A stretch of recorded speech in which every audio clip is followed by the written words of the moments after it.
Hello and welcome back to my channel. My name is Omolola Odigwe. I'm a medical doctor, and here you're sure to get diet and lifestyle tips to help you stay in health. Today we're going to be looking at some myths around certain foods, and I'll share some facts with you so that you can know these foods better. Before I go into that, I'd like to say thank you for watching my last video. Thank you for sharing your thoughts and your questions in the comments. First, we'll be looking at two sweeteners, that's honey and table sugar. Some people believe that honey is healthier, others believe that they are one and the same. So I'll share some facts about them and leave you to make that decision. Honey is made by honeybees. These bees collect nectar from flowers and then transform them into honey, which they store in their hives for later use as food. So honey is made primarily by bees to eat, while table sugar is made from sugar cane and sugar beets. Now to the content.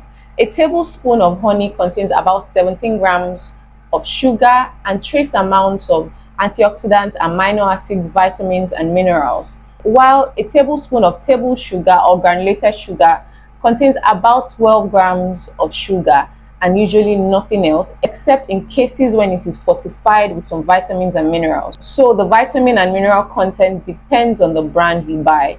Apart from being a sweetener, honey has a long history of being used as a natural remedy. It's been shown to be effective in soothing the throat during a cough, and also been shown to be effective in the care of certain wounds.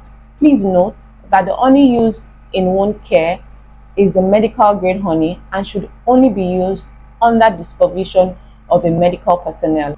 So you decide, is it honey or table sugar? And remember, honey has other uses apart from being used as a sweetener. I believe we all need to move away from sweetening our foods to enjoying the natural sweetness of every food. Okay, now let's move to oats as a super healthy breakfast. I'd say it depends on what you have with it. Also, here in Nigeria, many diabetics substitute yam, sweet potatoes for oats, thinking it's a low carb food. Oats are not a low carbohydrate food. Oats are high in carbohydrate.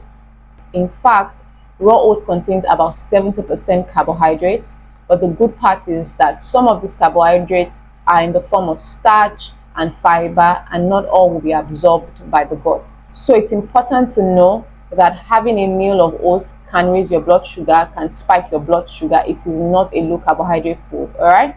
A serving made with half a cup of raw oats contains about 5 to 6 grams of protein, which I believe is significant. Oats are a good source of vitamins like vitamin B, E, folate, and also essential minerals like zinc and magnesium. And I believe they're a great addition to your meals when eating right. So I'll give an example of two different servings. The first is a bowl containing a serving of oat porridge, bananas, some honey or table sugar, and some milk.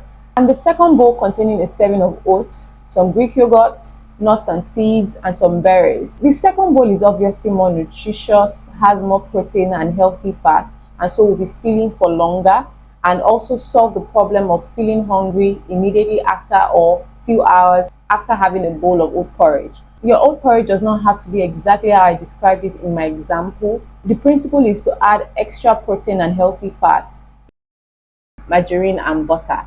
Margarine is not the same as butter, and butter is not the same thing as margarine. Growing up, I used to use the word interchangeably. I didn't know there was a difference until sometime when I became an adult. I don't know the exact time, but here in Nigeria, margarine is more readily available than butter. Butter is made from milk and margarine from vegetable oil.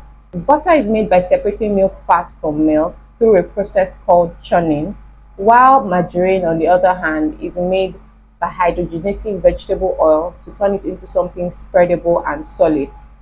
The process of hydrogenating vegetable oil leads to the formation of saturated fats. So margarine contains saturated fat, but not as much as that which is in butter. Butter is about 70% saturated fat, and of this 70%, 11% are short-chain fatty acids, particularly butyric acid. Butyric acid acts as an antioxidant agent in the gut, so it's good for the gut. Butter also contains omega-3 fatty acids and some essential vitamins like vitamins A, E, and K2. K2 is very vital in blood clotting, calcium metabolism, and heart health. So it's a very important vitamin.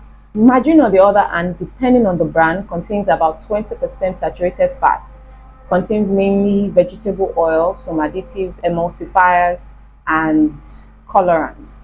It's an ultra-processed food, while butter is considered as a natural food. The vitamin constituent of margarine depends on the brand, depends on what it is fortified with. I hope you learned new things about the foods I talked about today. Remember, your lifestyle counts. And until next time, keep making choices that help you stay in health.